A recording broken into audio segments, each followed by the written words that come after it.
قاسم صاحبي د بابو صاحب په هکله به تاسو څه وایې؟ د بابو صاحب په هکله به زه هیڅ هم نه وایم، خو چې کوم سوشل میډیا ملګري د هغو نه ډېر زیات ګیلمن یم. یوازې په پاکستان کې نه چې په کم ځای کې د دنیا په ګوټ ګوټ کې چې د چا سره زیاتې وشي، زمونږ د کې پي کې دا سوشل اکټیویسټ نه دي، دا ظالم بچي راپاسي د هغې په حق کې اواز اوچتوي. په دې خو یې منم، خو چې د بابو صاحب په حق کې نه دي راپاسېدلي، په دې ډېر زیات ګیلمن یم. که تاسو بیا د چا په حق کې راپاسېدئ که نه، زه به د ستاسو خلاف یم.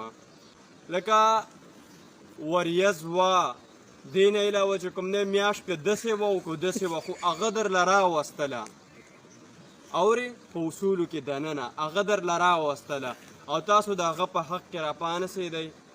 ډېر غټ ګیلمن یم. دا بابو صاحب سره چې کوم زیاتی وشو، که دا داسې بل مسلمان څه وشي نو هغې باره کې ستاسو خیال دی؟ هغې باره کې به درته زه نور هېڅ هم نه یم، بس مثالونه به درکړمه. لکه تاسو خپله سوچ وکئ چې یو کس په زوره باندې خپل پلار سکول ته ولیږي، هغه باندې څه تېرېږي، د هغې درد به تاسو ته پته وي. یا چېرته د اتوار په ورځ تاسو څوک سکول ته ولیږي، د هغې د درد به هم تاسو ته پته وي. یا چېرته د تیار جنګ نه سړی پاتې شي، د هغې څه درد وي، تاسو ته به دغې اندازه وي. یا یو بل مثال درله درکومه چې څوک ناره ووهي چې ناره تکبیر یا داسې بله ناره ووهي او د هغې نارې څوک جواب ورنه کي، نو تاسو ته ښه پته ده د هغې د درده.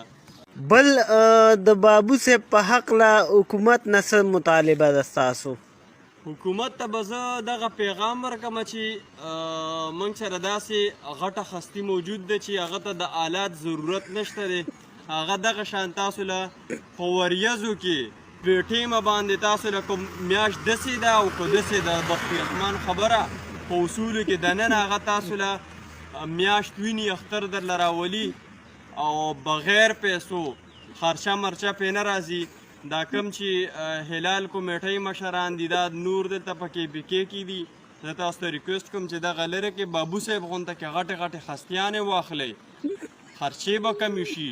ملک غربت طرف ته روان دی، ملک ډیفالټ کېږي او که نه، پیسه نشته، د پاکستان خزانې تشې دي. نو فری اف کاست چې کوم دی تاسو له میاشتې ویني، تاسو له اخترونه راولي او هغه دا وینا که چې زه ډېر وخت نه دا شی کوم، خو ده ته چا نظر نه دی کړی. نو دی چې کوم دی په دغه سیټ باندې کېنول پکار دي. څنګه د مشران دي نومونه یې نه اخلم، دغه رالل کول پکار دی. روژه هم دې راوستې وه، ته څه ویل غواړې؟ زه ته ووایه.